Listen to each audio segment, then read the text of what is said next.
Assalomu alaykum, hurmatli do'stlar. 24-noyabr kuni 50 kala do'stlikda o'sha uyimiz yonib ketibdi. Shuni video syomka etmeye geldik. İşonch nomerlarini ko'p qo'yamiz. Uyni egalari bilan bog'lanib, kimda kim yordam etaman desa, xohlasanglar kelib yordam etinglar, xohlasanglar ana telefon nomerlari bilan bog'lanib turib, qo'llaringizdan kelgancha 100 so'mmi, 10 so'mmi, 1000 so'mmuncha so'm bersangiz ham yardım etsengler yine üstünü basıraman deb turibdi. Ucu ertang ili şu bir gün iki gün içinde ustalar tushib başıydı dedi. Montajdan ketibdi bular do'stlar. Geçti birlerde yangan bu. Hech kim hech narsa aytmabdi, lekin Xudo saqlagan, hamma sog' salomat. Uy lekin polностью ketgan. Uyni egalarini sabr yangan polniy ketgan uy. Baza gelib o'tiribdi. Endi polniy açıldı bu daraklar ham почти yanıttan mesela birilerini açıp taşaptılar. Çakır buralarla yine gelemiz deyip gelemiz yürüyedik. Çıkarttığımız.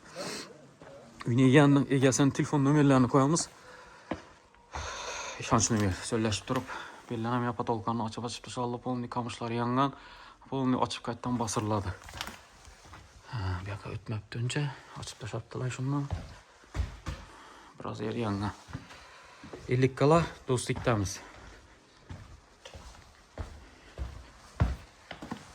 Bu çıkıp gidelim tarafımıza.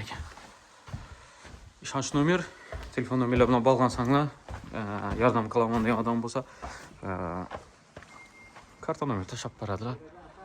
Kim o yordam bersa, xohlasanglar kelib turib material olib berishingiz mumkin. Ko'p, shunda insonlar ko'p yordam etaman deydilar. Xudo saqlasin, hech kim boshdan tushmasin endi kun. Endi qaranda oddiy ko'rinadi, lekin yomon narsa.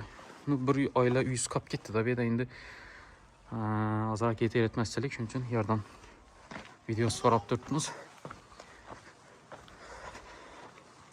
Şu gireveç darvazası buladı ben tarafına. Onu size açıp taşallah yine. Şimdi görün işte. Şimdi video rolik oldu. Sağ olun, selamet olun. Maksimalini videonun tarkatı ben yine. Koldan genç yardım etsen yaxşı buladı.